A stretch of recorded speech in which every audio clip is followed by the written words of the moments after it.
Never before in the history of television has a TV series made us wait a full year between episodes 2 and episodes 3.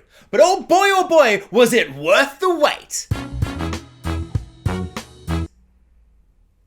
Kind of.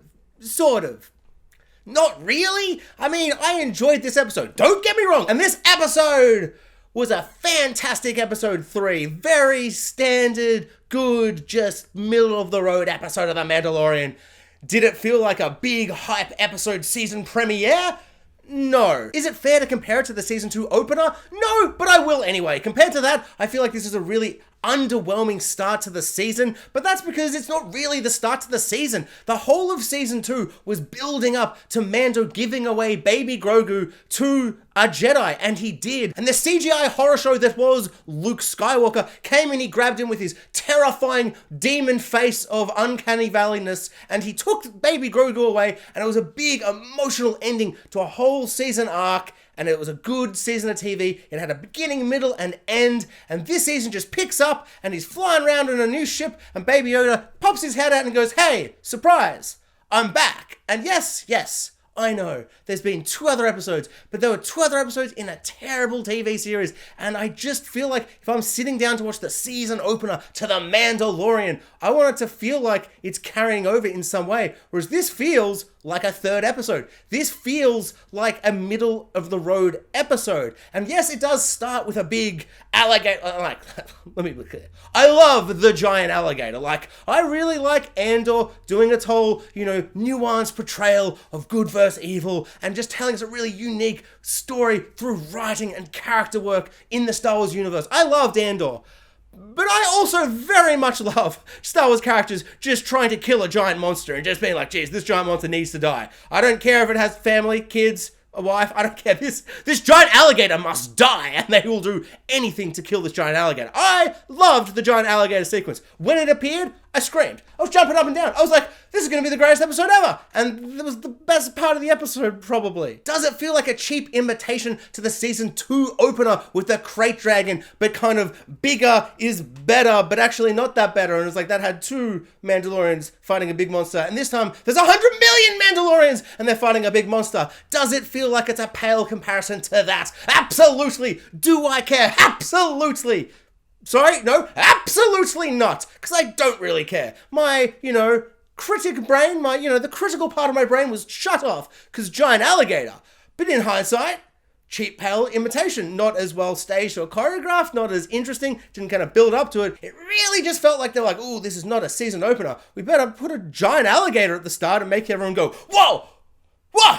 It was a giant alligator! So whilst I did enjoy all the action of the episode, the alligator fight was spectacular. Visually, the plane ship sequence was really, really cool. I loved how he kept hiding behind rocks and appearing in that big shot where he came in the front of the camera, he's like, "Bow, I'm here," and killing them all and shooting them all and doing a big kill. It was all a lot of fun. I also like that the Pirate King looks like Swamp Thing.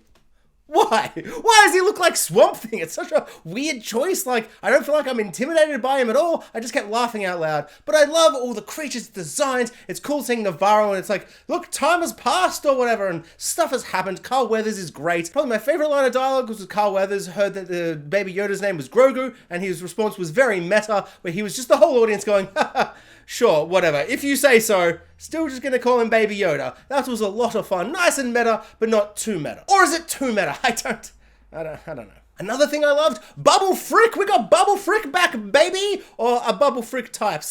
A bunch of Babu Frick-esque characters or whatever. And that was fun to see a bunch of little Babu Fricks and Baby Yoda grab one. And he was either trying to do a wrestle, move, tackle, or hug. Or I was hoping that he was gonna eat one of the Babu Fricks, because I really liked back 2, 3, 5, whenever the hell season 2 came out, all those years ago, he ate that egg and the internet lost their mind because Baby Yoda was like, I'm going to genocide this whole frog people's race. Just eat them all. And that was...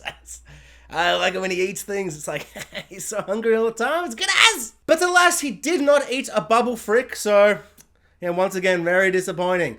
But no, not disappointing. It was great to be back in the world of The Mandalorian, but maybe because it was just such a short epi, it was just so small, it was just like, oh, I just want to see more. And I feel like at the end of the episode was the first time I went, oh, okay, here we go, here's the plot, there's that chick, what's her name? Bo-Katan is like, look at me, I'm Daenerys or some shit on the throne. And he walks up like he's in Game of Thrones, and they have a big Game of Thrones-esque speech where he's like, I'm gonna do some reclaiming of thrones. And she's like, alrighty, you weird, bloody death cult weirdo. And he's like, stop insulting all my boys.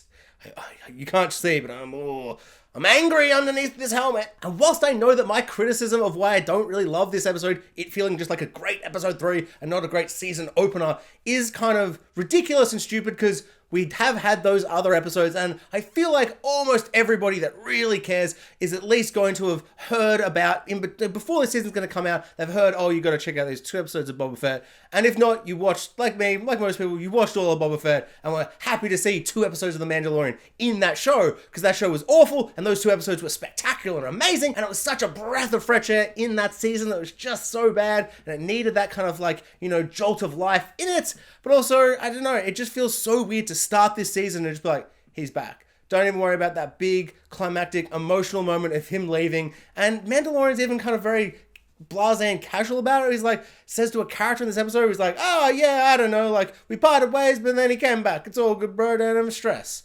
It's like, okay. I just really think like the decision to do it this way is just really odd. It's just really bizarre. Like, I don't feel like it was worth spending a whole season doing this if he's just going to be back and it's just back to usual, back to basics. Just feels a bit kind of like underwhelming. I feel like they've wasted the potential of having them split apart. At the time during Boba Fett, I was so excited to see those episodes, but now that this season has come out, I feel like we totally could have waited to see him. He could have been in Book of Boba Fett, have him be by himself, be alone, and then that time gap, that gap of time where they're not together would actually feel like something, and then this season could start, you could have the Luke stuff, and I feel like that would make season 3 really start with a bang. Luke's back, the CGI is better, we've had another whole year to make it even better, they're doing all this stuff, and then they can reunite, and then this could be episode 3 where it's like, hey, boom, back to basics, we had that whole thing, and now we're back. So I don't know if that's really a fair critique, but it's really what I felt the whole episode, which is just like,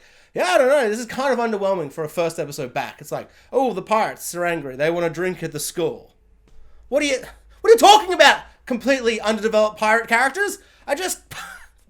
What? I don't know. I just feel so mixed about it. Like, their decision to make this big MCU-style connective universe, I just feel like they went so heavy so quickly to put in such vital, important, amazingly relevant to the narrative of Mandalorian. Like, Mando and Baby Grogu, Baby Yoda, Grogu, whatever.